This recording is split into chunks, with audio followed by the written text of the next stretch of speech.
Welcome to Benchwarmers FC, and today we'll be talking about the Premier League. It's getting tied. Arsenal, they won the game just. United are right behind them, and City tied. It's getting thick, fellas. What do you think? Can Arsenal go through with it, or do you have United coming back? Do you think City can challenge? I think if Arsenal wins this, it's not going to be because of their consistency. It's going to be because of other people's fumbles. That's a very problematic statement. Why? Because to negate how good and consistent they've been, especially look at the game against Villa, man. They got lucky. They got lucky, but they created the luck. That is true. Right? They took the one-time shots, they took the rebounds, they took their chances, and then got some luck out of it. If Manchester City keeps winning, Arsenal can easily just drop a game or two. Like we saw this thing. We saw them change spots. Fellas, City is not the same team that we knew from years before. City has a mistake in them. They tied this weekend. Haaland missed a very important chance, which he never does. But anyway, let's get right into it. Okay. Arsenal, Villa, what do you make of the game? Well, I think Villa should be very, very disappointed with themselves. This weekend was very good in terms of teams causing upsets, but Villa just couldn't see it through, I think. I think to some degree, Arsenal, like I said earlier, created their luck. Yeah. But still, you're winning. You're up by 2 goals. You can figure some shit out. Yeah, capitalizing on other people's slip up. Yeah, exactly. No, listen, they played well. I'm impressed with like the quality player for player. I think Saka's finishing. You know what I mean? Zinchenko, one touch finishing that outside of the box is impressive. Finish. It's clean, and they have the spirit. I can feel it sitting. I'm not even an Arsenal fan, but I could feel like they're fighting. Okay. Consistency, though, that's always going to be my problem for me. I do want to say one thing about the Zinchenko finish, and I know we talked about it a little bit off camera. As a center back, coming out of your box to block the shot, the way you shape your body is very important. Mings. Okay. Zinchenko, just watch the technique of how he finishes that. He's very particular about where his hips were pointing.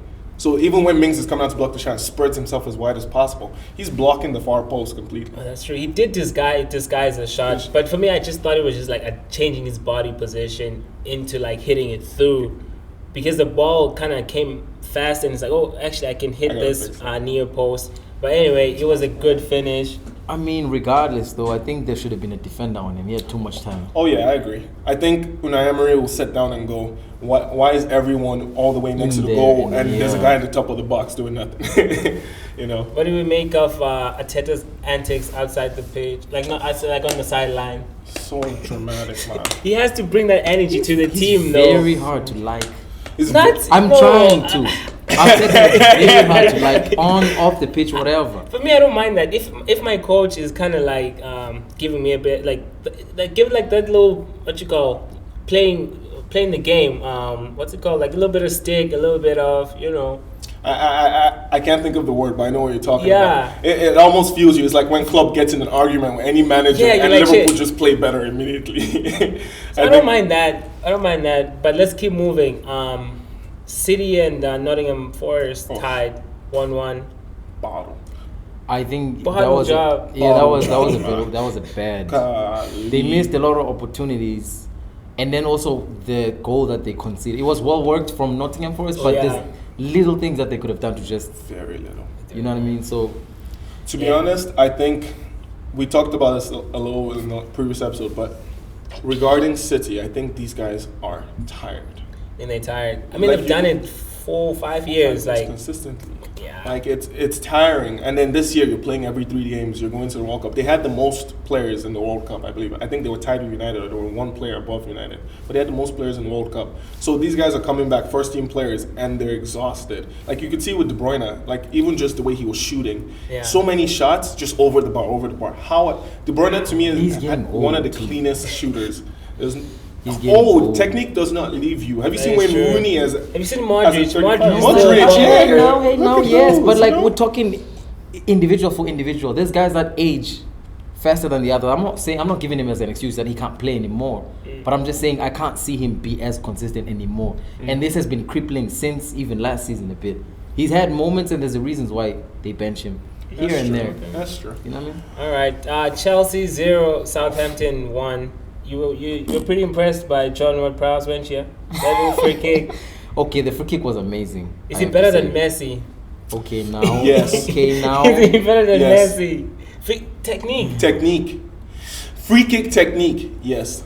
Striking the ball in dead ball. And I know people are going to come for me in the comments, but James Ward-Prowse is one of the most clinical strikers of a ball. Like, you should just watch him do it in the game. Watch him do it. There's this new video that came out on YouTube where he takes free kicks with a bunch of YouTubers, and you can see how cleanly he hits the ball every single time. And he does, and like even with corners, even with crosses, you can see how he like how he hits the ball. It's like it's a thing of beauty. But I'm telling you, the game on the line, like you seen what Messi did with PSG just today. Actually, game on the line, 89th minute, everything on the line. Who you taking? Ronaldo or James Ward-Prowse? You can tell. Honestly though, I don't know. I feel like the guy is good, yeah, but then some things are hard to say just because of the weight of the player itself. Yeah. You know what I mean? We can't say, he's better than Messi. You know, he has not been clutch enough. He's scored for them. Okay, but like the levels though, the team he's playing for, what he's achieved as a player, like, come on. Can we agree that the Premier League has arguably the best goalkeepers and competition along the spectrum, from first to 20th? I mean, Yeah? James Ward-Prowse has broken the record from most free kicks. I think, he's one goal away from the record, from David Beckham's record of most free kicks scored in the Premier League. Yeah. To do that is an elite level, and play at Southampton, not United, not some team that people are actually actively following you. But that doesn't mean he's not better than Messi at free kicks. Juninho played at Lyon, and he was one of the best free kick takers in history. It's going to be hard for us to acknowledge it, though.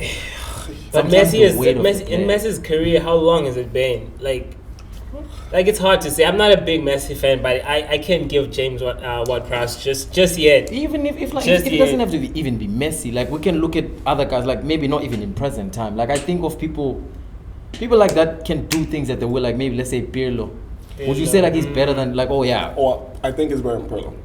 Free kick taking. But he's not hit that. We're not talking about hit that curve outside. Like technique. We're not talking about ability. There's a free kick, and he talks about this in YouTube because they ask him the one time, "Do you have the knuckleball in you?" Right? Yeah. There's the goal he scored this season where it was too far, and he said to himself, "You know what? Fuck it. I'm just gonna knuckleball it." This is about to be disrespectful, but I'm gonna take my chance because you're a United fan. Go for it. I think. I'm not saying this guy is better than him, but we could even fight for a bit of his case technique-wise. Rashford free kick. No, his free kick is a high risk, high reward type of free kick. It's like Ronaldo's free kicks, bro. If you watch old Ronaldo, and be honest with you, I loved Ronaldo at United. I loved his free kicks, but every third free kick was out of the stadium, man. Like, it's that free kick technique, that hitting the ball so cleanly in the valve to get that dip is so like. Specific. What's his nationality? Ward-Prowse is English. Yeah, he's English. He used to play a little bit. Does he get called out? He had a moment where he had a little bit. You know what I mean? We can't neglect those things though. Like, you could. Why isn't he taking like? Let's go for it. Okay, do you want to stick it? Is this the hill want to die on James Ward-Prowse, or should we keep going, fellas? Let me say one last thing regarding James Ward-Prowse. I think a lot of the issue is we are looking from things of perspective of who's a better player. Messi obviously is 10 times, a million times the player Ward-Prowse is. But free kick taking, we're taking just one aspect, right? It's like how people used to say Greenwood is one of the cleanest strikers of the ball. Harry Kane is one of the cleanest strikers of the ball. They just strike the ball so cleanly that even though they're not the best striker in the world at the moment, the way they strike the ball is so perfect that keepers find it impossible to save it. Okay. Then you see Ward-Prowse do it from a dead ball situation with walls, and the new type of walls with someone laying down on the ground, someone running back to go get to the corner flag top corner to make sure they can head it off. There's so many variables with his free kick, but he still scores them and buries them almost every single time. All right, now we'll leave it at that. But he's a very good free kick taker and is a good player. That's not in question at all, for sure. Let's keep moving. United 3, Leicester 0. Woo! I know that result's gonna make him happy, but I thought you guys played really good. Like the way the players are utilizing space, like they're not doing the back heels like Ajax, but they really have a good idea of the space. Like they're making passes to like just little pockets of spaces. Like that third goal for me, it was just everything. I like the first goal, like the pass from Bruno, but the third goal is just encapsulate everything that Ten Hag is about. I'd say. 100% agree. And to add on to that, like just the third goal alone, if we were to just pick it out, win the ball back from Licha, play the ball into whoever they play the ball into. Sancho somehow gets the ball to Rashford. Rashford Sancho. Sancho finds Bruno. This part is very important, and I think I was listening to commentators throughout the game, and they were roasting Vergast at any chance to go. He can't score. He's missing all these chances. But his off the ball movement, even though he's not a quality striker that we need, his off the ball movement and his work ethic is so quality that it's so helpful. Sancho doesn't get into that space where Bruno cuts the ball back to him if Vergast doesn't run to the far post. Okay. He sprints his ass to the far post, center back follows him, Bruno cuts it back, easy finish. I think those little details, like Ten Hag is so specific about what he wants from the team, and you can see it, like the levels have come so high. Think about United last season, and now we're like, bro, what just happened against West Ham? He's good at using nobodies, that's for sure. Like, he is good at using nobodies. Taking a bunch of players, putting them together, getting work ethic out of it. So different. Like, there's nothing to say about that. Wait, are you sold on Rashford?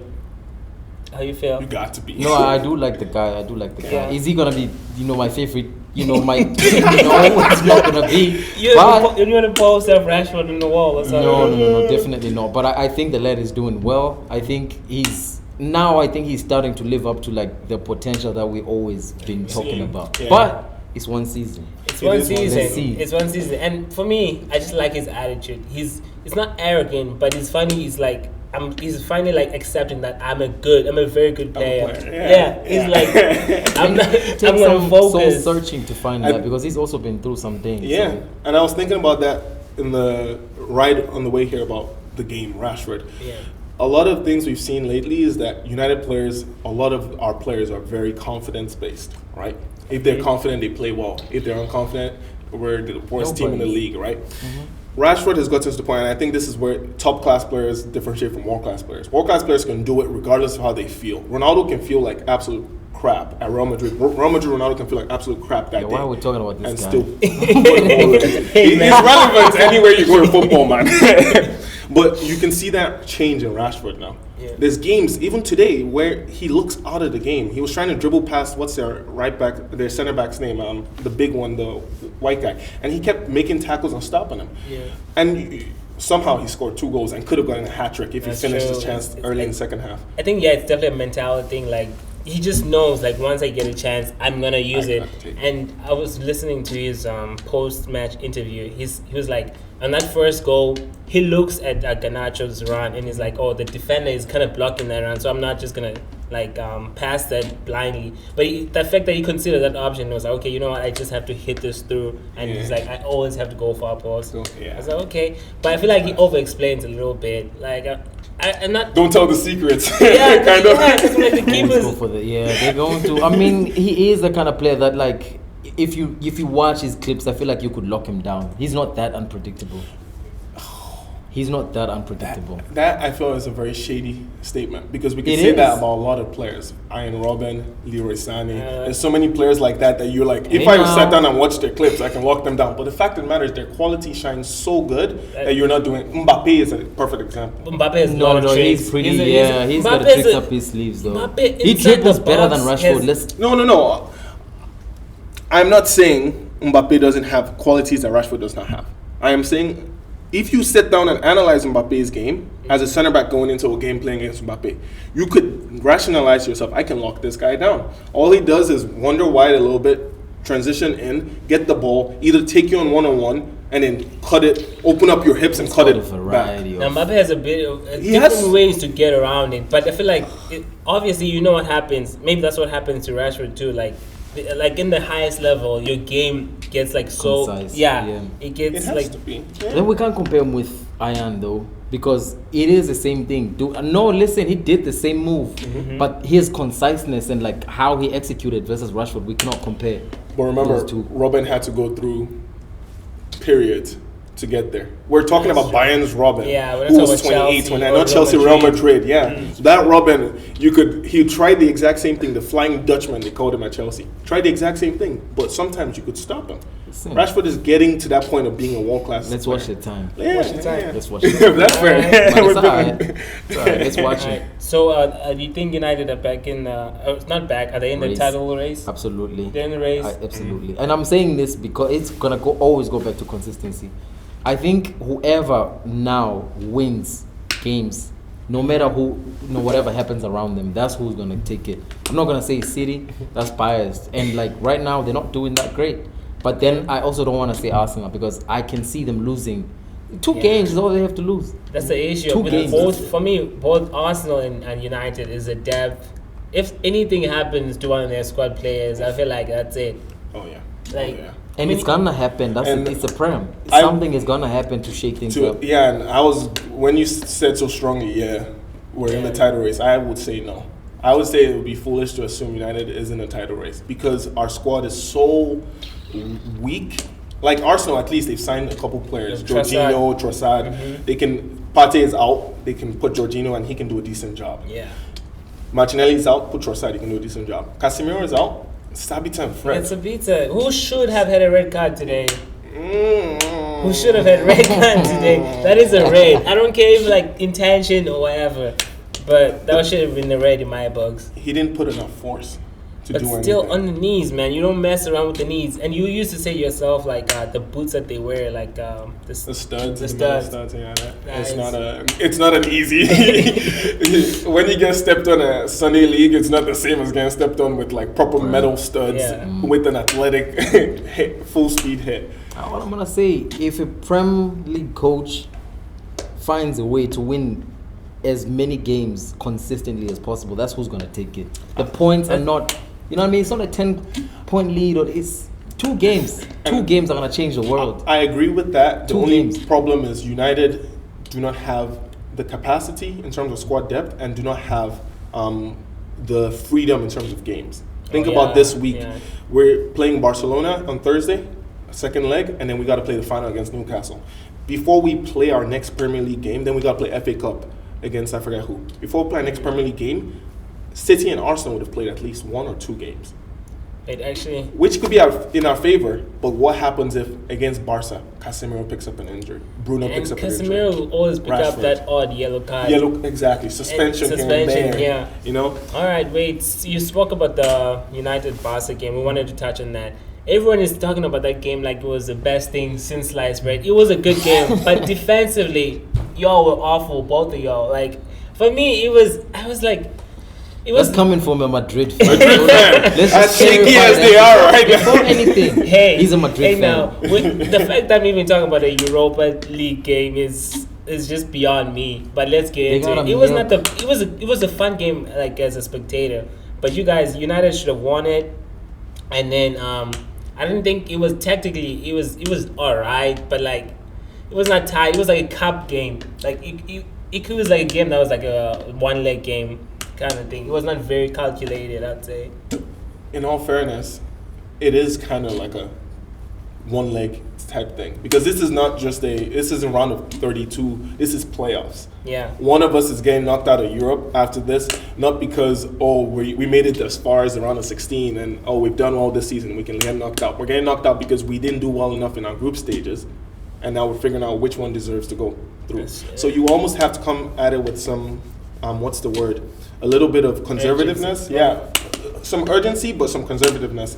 In attacking wise, you guys were pushing to win that game, even like late into it. I was like, what if you consider goal late? Is that kind of naive a little bit?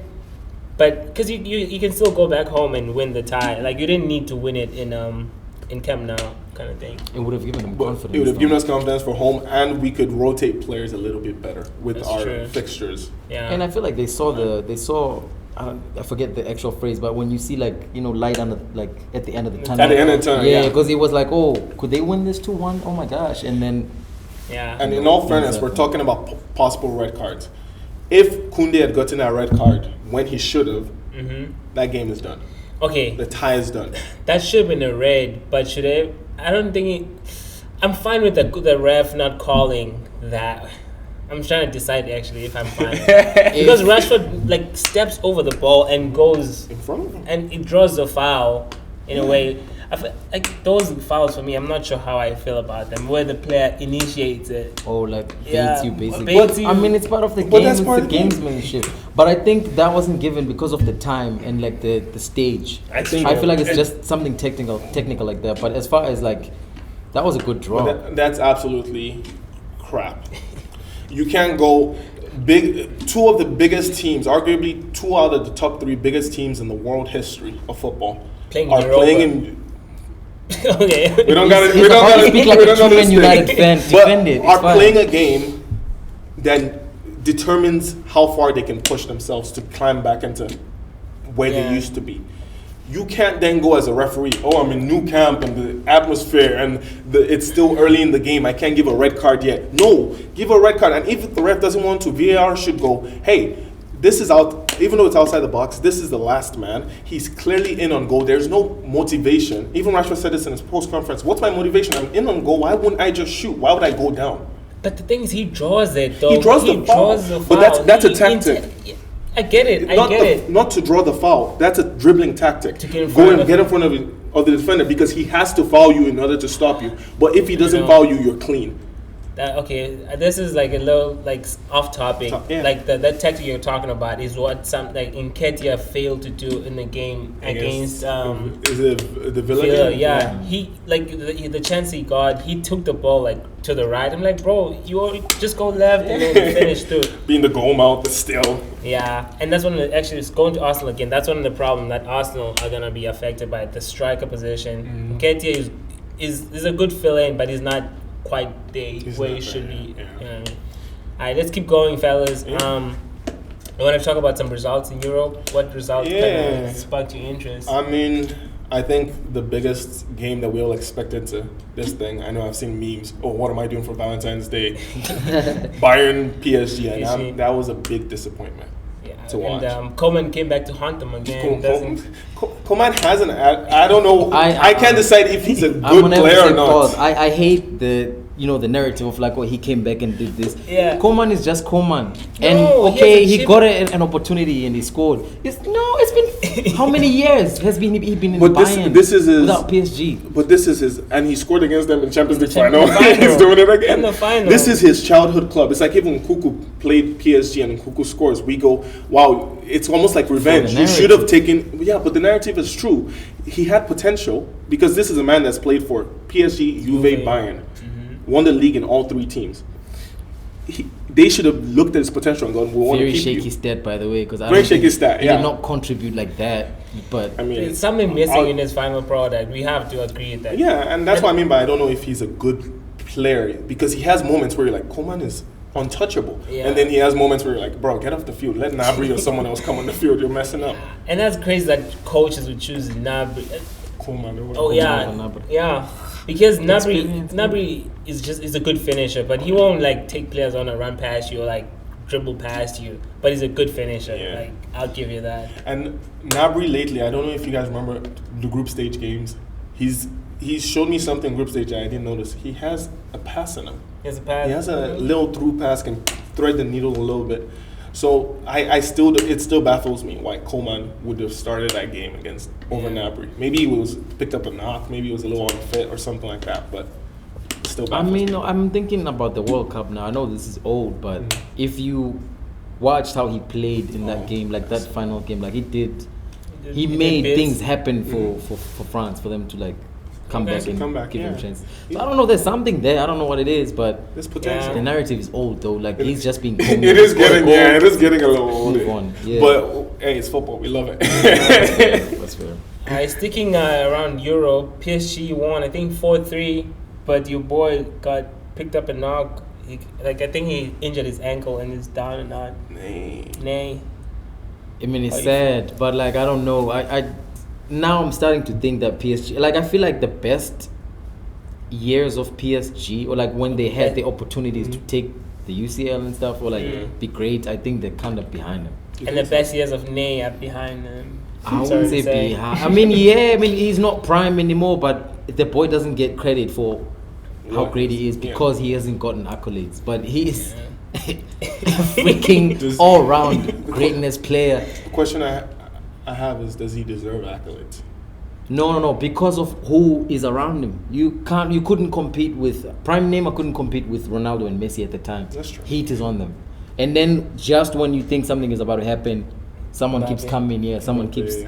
I mean, even him, he might also face the same problem. You have to be hungry. Mbappe might face the same problems. He might not get... It depends who's... the time I think is important for whenever you decide to be on your prime. That's true, I agree. He might not get accolades. But that's when you kind of see the moment you're like, this is my time. I feel like that's what happened to Rashford. Like last time I was like, okay, let me train because we got freaking Ronaldo and he's doing nothing for our club. Now is my time. You have to read that. You have to read it and take the moment and seize it. It is so important who else is great at your time. Okay. For accolades. Yeah. In a season, best goal, best player, who scored the most, you can do that. But like Ballon d'Or, Golden Boots, like it is very important when you decide to be on your prime, if it's your decision at all. But you can't change. It's very hard because you can't change that. You could not take Messi or Ronaldo off. I don't care how good he was amazing, but I don't care what he did. True. You could not touch him.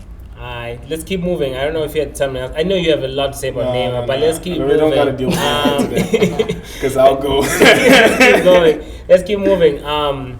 What's this? Napoli won again. I think they have like 8. There's an 18-point gap between them and their next team in Serie A. So they're definitely winning the league. And I know United are curious about Osimhen.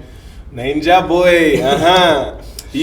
I think he's a quality striker. I think he's a little raw. He's a bit raw. Watch him play, he's a bit raw. But he has that. He's raw, but he has some form of like refinement to his game where he's always got a goal in him. Yeah. He's always sniffing for something. He's so hungry for the goal. The goal he scored, I don't know if you saw the goal he scored. It was very tight angle. It caught the keeper off guard type of thing. That was bad goalkeeping. Right. At its finest. You don't freeze. It was the keeper, the goalpost. Yeah. How? It's like Ter Stegen against United, and you don't get beat in the near post like that. Think about like mindset. We were talking about this remember when United did the thing against City with the offside thing, right? With Rashford. And we're like, Ederson's mindset when he's coming out. He's set up to block Rashford's shot. As a keeper, you're coming off at a weird angle. They know the ball has to come back across. Mm-hmm. That's the only way you have to be very quality and get it back across. So their shape is one of, I'm going to cut off any angle to the cross while still protecting my near post. And keepers like Ter Stegen, for instance, Pickford, there's certain keepers like that play guesswork. They're very, very good at guesswork. Yeah. If you see the goal Pickford conceded, I think this weekend, he guessed for it. Against Everton. No, it was a different...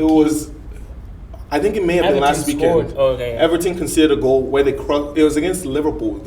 It was during the week. They crossed the ball into the box. Nunes and Salah were running into the box. He anticipated the far guy and started moving there. All Salah had to just touch it. I remember that. When we say, the keeper did so poorly, we're taking away from how good the striker is to see that the keeper has already started guessing where he's going. I think you also just have to keep your eye on the ball. Some people have done worse. E.g., long time ago, Maicon. There's a goal that he scored. Oh, I remember that. That was even a worst case of it. Come on. We will give the player the credit, but I just think look at the ball sometimes. You don't have to do too much. Just look at where the ball's going. But you have to anticipate. You have to anticipate. Like there's certain rules to the game. Players. 9 out of 10 times, players are gonna cross the ball. They're not gonna shoot at a tight angle. So I get why keepers would do that. But let's keep it moving, fellas. Do you want to do the lies now, or do you want to start with previewing upcoming fixtures? We can preview upcoming fixtures and on a light note. Let's keep going. United versus Barca, 2-2, and then they're going back to Old Trafford. What do you think? Barca's losing. Ami. And that means amen in my language. Yeah, that's good. If you watch the game, United should have won that game. So I think now in Old Trafford, where we have a fortress with us. That's no way. Sure. Score? I would say 3-1. I think we'll concede, and we may concede first, but I think we'll win. I need to go back to this point. I don't know if I mentioned it earlier. You guys have been so lucky recently. Pedri going out injured, Gavi, stupid yellow card. You have a lot of things going in your favor, but be very careful not to be complacent. But I also have to say, with the coach you have, your players have no choice. No chance. They cannot be complacent. No chance, Out man. of the bench, man. The guy he knows what he's doing. He really does. There's a little clip of him, like a fan took a clip of him talking during a game, and you can hear him, like even when he's not on the touchline, he's literally where the fans are. And if you know how Old Trafford is, where the players sit is a little far from the field. You have to walk downstairs and walk.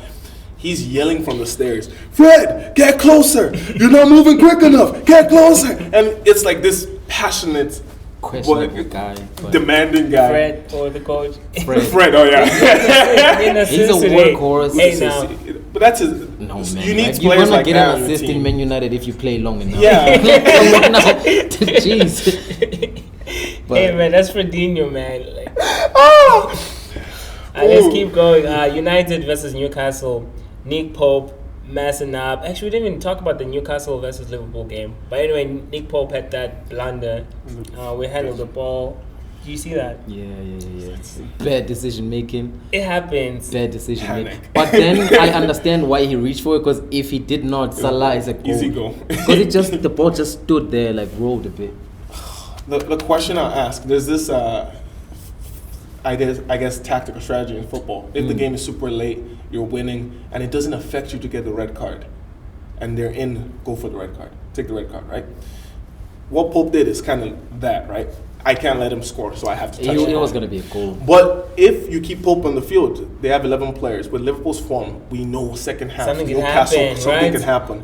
Why wouldn't you just, okay, let me hope someone blocks it on the line and stay on the field? No, I think what happened is like he mistimed the ball, because going in with your head, because he tries to head the ball while it's on the floor. You know what they say? I saw like some people talk about it, because it also, that ball could have beaten Salah too. First touch, the curl. Yeah. Like the technique the guy used to like send it. It started looking like it's going, and then it changed midway. So like you could see that. Yeah, I think he just panicked, honestly, and I would have like waited on the line.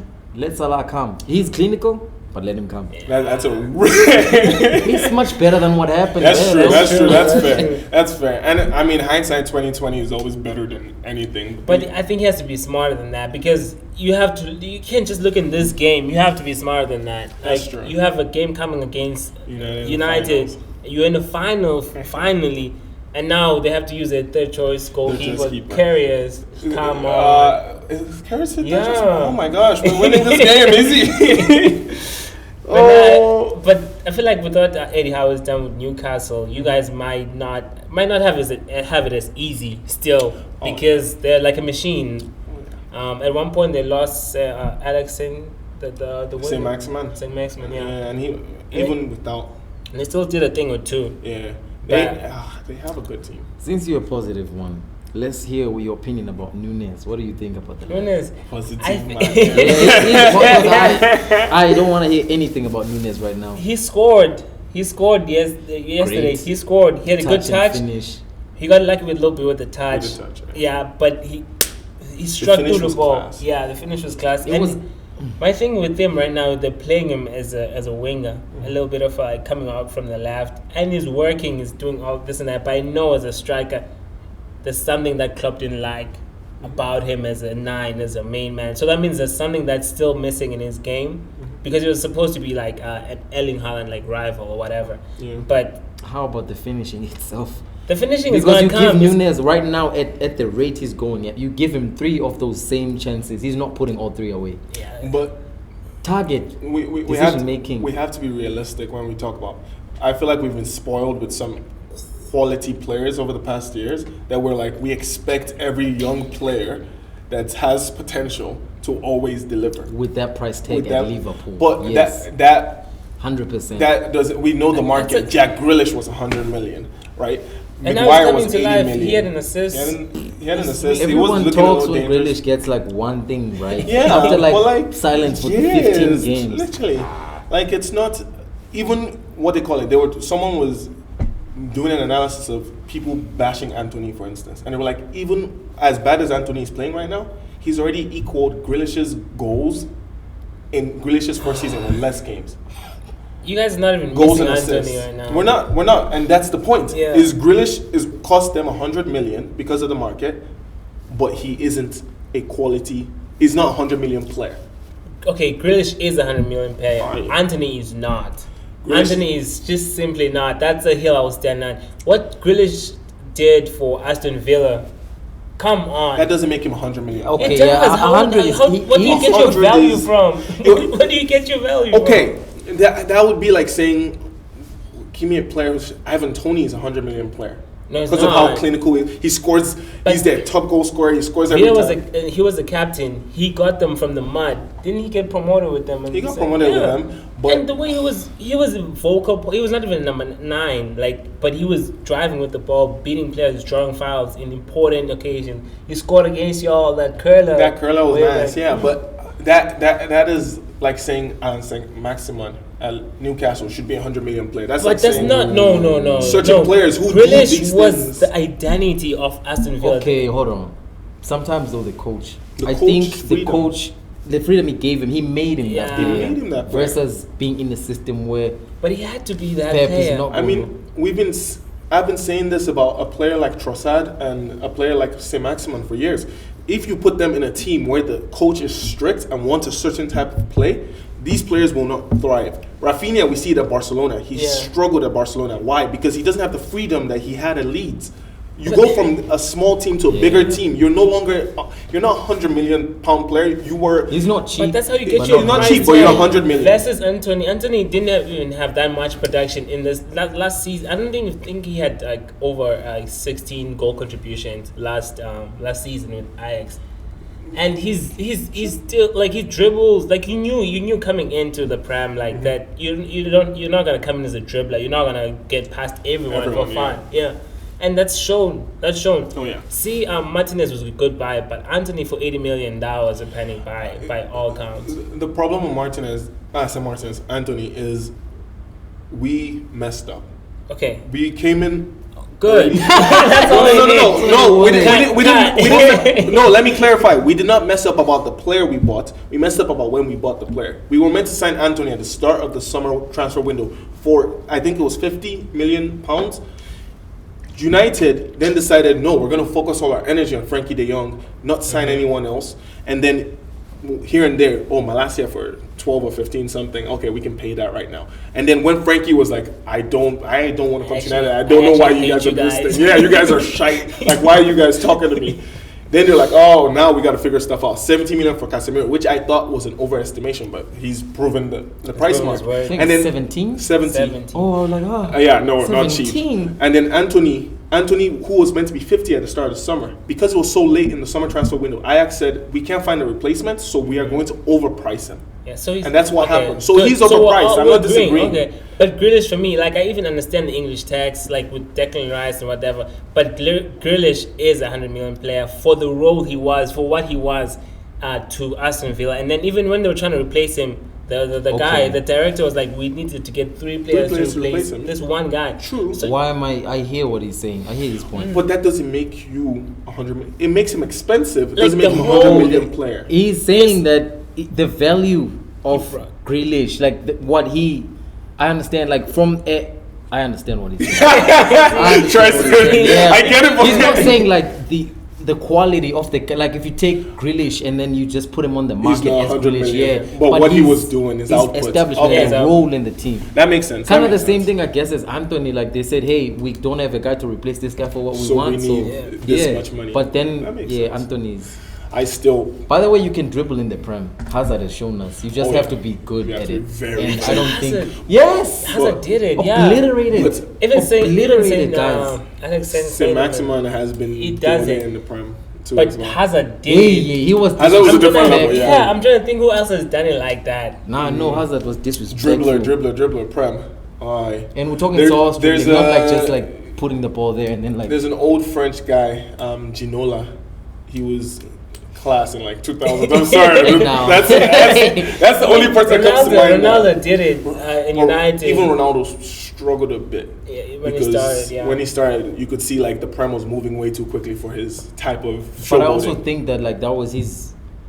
Was he doing the same thing in Sporting? I didn't watch him then. That was his Sporting style. Yeah. Okay. And then he came to the Prem. I was Prem. thinking that's who he's trying to be now. I'm cooking this now. And that's why I say like players like Anthony, Nunez, we're all sitting down and going, oh, you cost this much. Even though you're a 21-year-old brought to the best league in the world from like the 4th best league in the world or the 7th best league in the world, and then asked to play on one of the most intense teams running-wise and perform and score goals constantly. You have to perform, bro.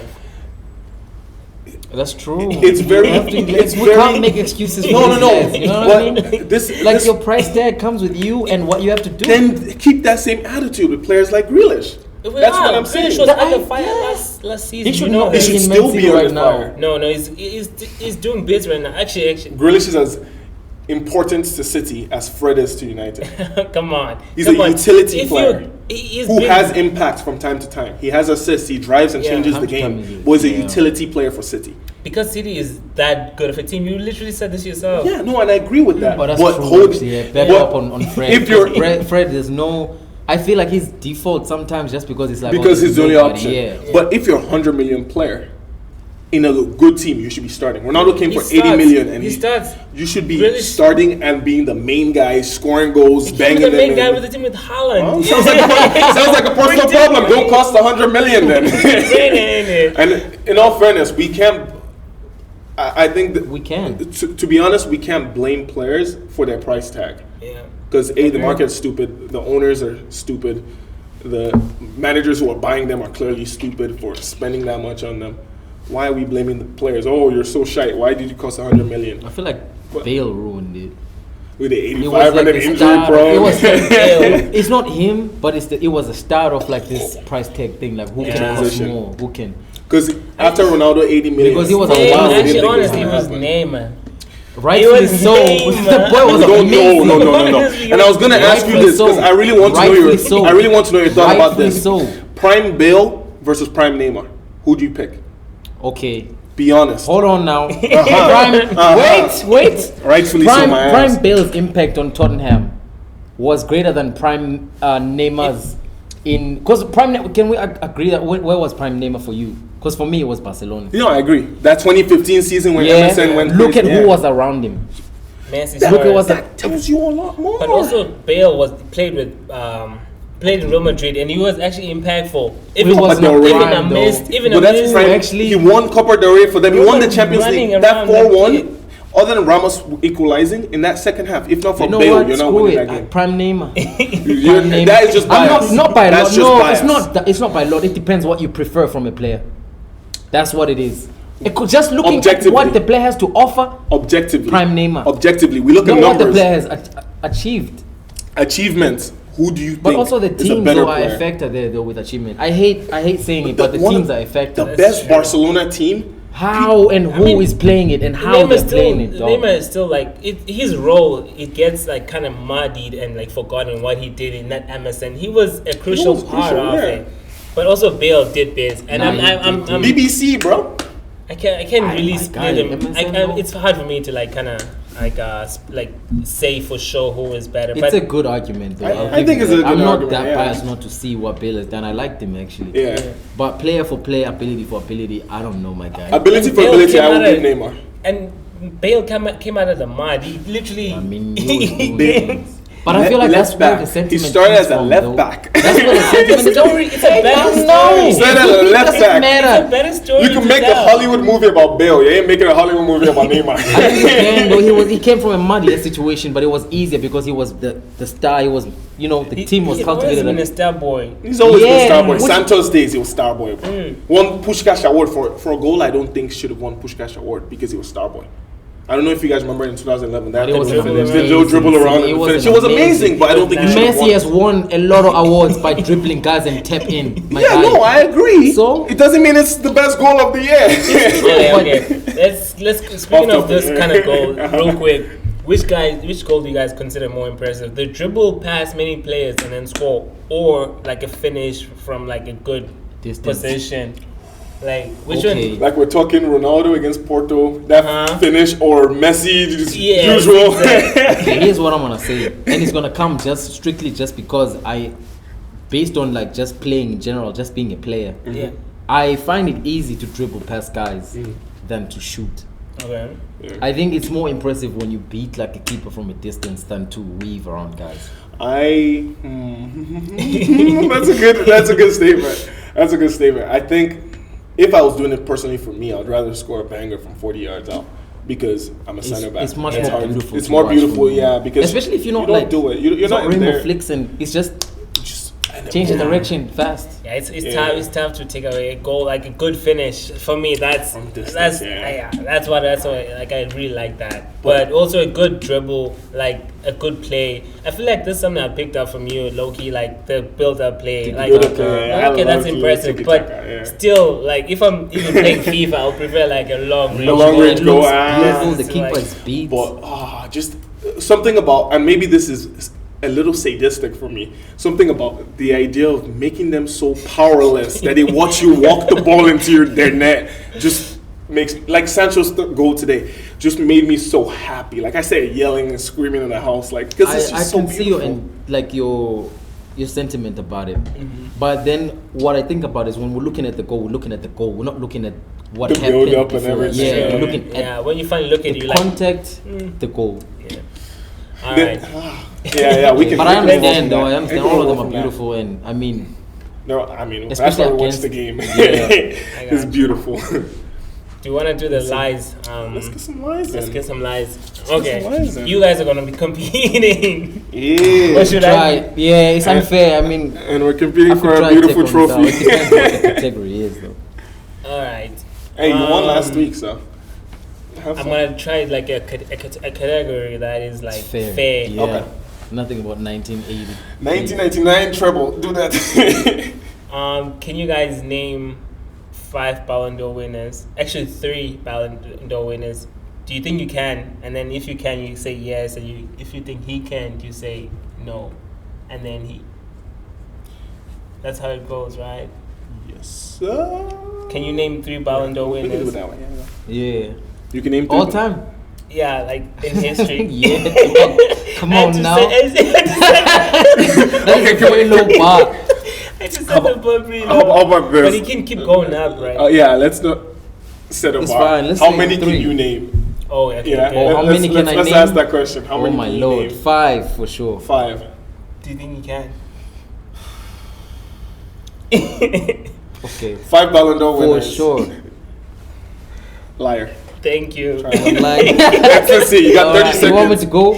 Yeah. Messi, Ronaldo, Kaká, Ronaldinho, Eto'o. Eto's never. So like, I've never seen it now. The only African that's won is George Weah. That's fine. I mean, I'll take that because. Yeah, I didn't want to. Keep score. Yeah. Dang. All right. Come on, get in there. Another category. I feel like that's robbery, though. But anyway, it's fine. How many Brazilian players that played in the Premier League can you name? Me. Or should we start with you? Start with Sal, actually. 7. I think there's a lot. Oh my gosh. 7. I think that's a bluff, my guy. You think so? I think that's a bluff. Okay. Gabriel Martinelli, Anthony, Rafinha, Fred, what's this guy's name? Robinho, Joe. Which Joe? The one that was a City, the striker. They brought him in the same time as Robinho. He was absolute crap. I have no idea. He was absolutely crap. And then 2 more Brazilians. 5. Maicon. 4. Played what did he play? No, I'm wrong. Fernandinho and Fernando. Okay, I think we needed a fact checker. I even named 8. We needed a fact checker now. We needed a fact checker. I was like, Maicon. The timer went off. Maicon was the only mistake I made. I think Maicon Michael didn't play in the Prem. Not in the Prem. I don't think in the Prem. I'm not solid about that, but I don't remember Michael him at some in the point Prem. played at City. Like they signed him when they were doing the big signings. Too bad. I don't remember. We have to hire a fact checker for this. Hey, but everyone else I named is accurate, and I named I 8. gave the point to Hope because we ran out of time. Oh wow! Sadly. Okay, let me think of one more. Yo. Can Oh, okay. I'm in it now. I I'm can't trying to lose do this. something fair because I know this man knows. He knows You give me any lead. too much. Give me a leeway, I'll take I can it. punch on. I couldn't even name like 5 Brazilians. Brazilians. Can you name how many South African players have played? Oh no, that's cheating. No. Hold on. Let's flip it on them. Can you name But you know what's crazy? 7 Nigerians in the Prem? Yes. I feel like though were there ever even 7? Yeah. There. Yakubu Ayibeni, Joseph What the heck Yobo, is that?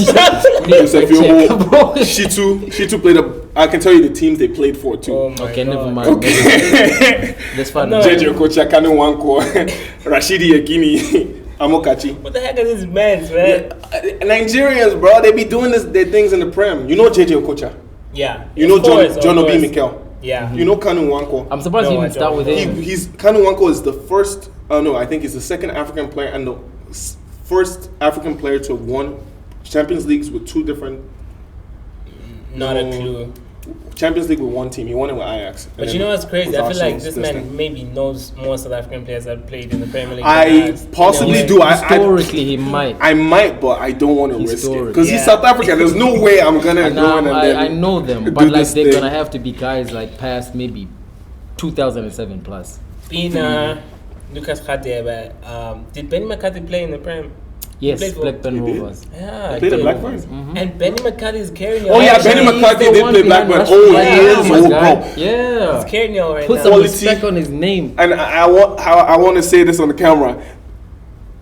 In terms of backroom staff, Ten Hag did an amazing job. Benny McCarthy, Steve McLaren, Michel van der Gaag, like all these guys were very analytical about how they deal with their positions. Ben McCarthy is such a particular. clean striker. Rashford is scoring goals with his head, man. Bro, that's crazy. Like, that's I gotta meant be for this thing. McCarthy and his time in the Prem Oh yeah, and how they used him because I feel like he could have played for a better team than Blackburn. I agree. But it's Prem. You can, yeah. It's the You same know- way I feel with like JJ Okocha, with the ability he had, because he played at PSG, he was really good. Yeah. But Bolton was the highest he played in the Prem.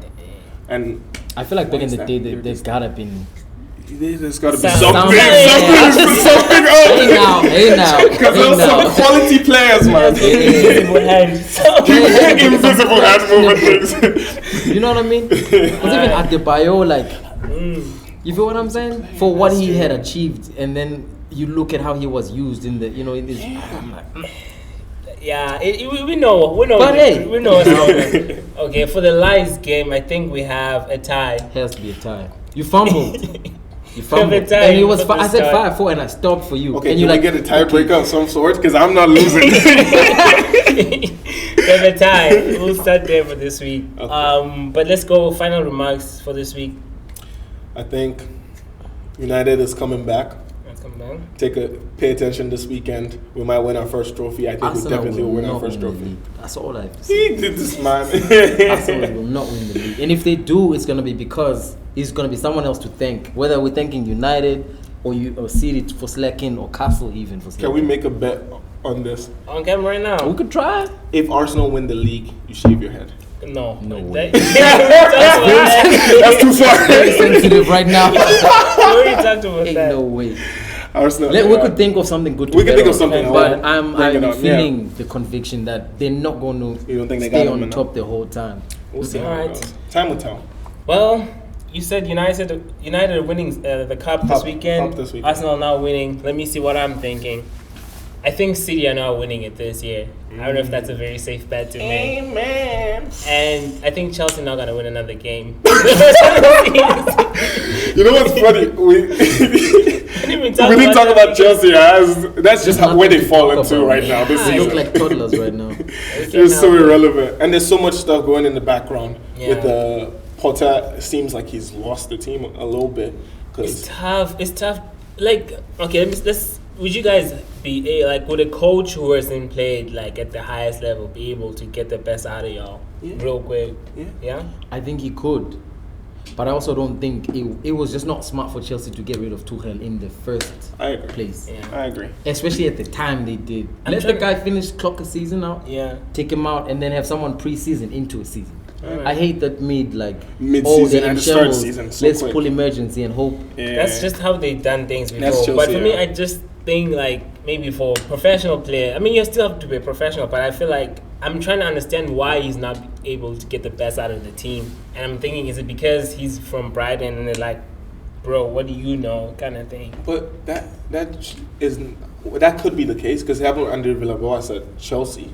But that shouldn't be the case, right? That's what I'm saying. It shouldn't be. There's managers, Klopp, for instance. Klopp has famously come out and said the highest I played is second division, and the reason is because I had first division, Brighton, second maybe division. I phrased that wrong, but because it came from Brighton to Chelsea, maybe they're like, what does this man know? But anyone who knows football will tell you that the Brighton he built were balling. They were balling. Also, so why wouldn't you want that around manager? a team though? Like when you're a manager, I've seen guys that are like, okay, maybe they come in, they use the same squad that the previous guy used, and then they just start deleting and then put players that are going to respect them. Like bring Brighton lads if you have to something. It worked before. It's worked before the hunger. For me, the strangest thing that's happened is him going to Chelsea and not playing Cucurella. I'm like, this was your man. This is your man. Maybe he's a little salty.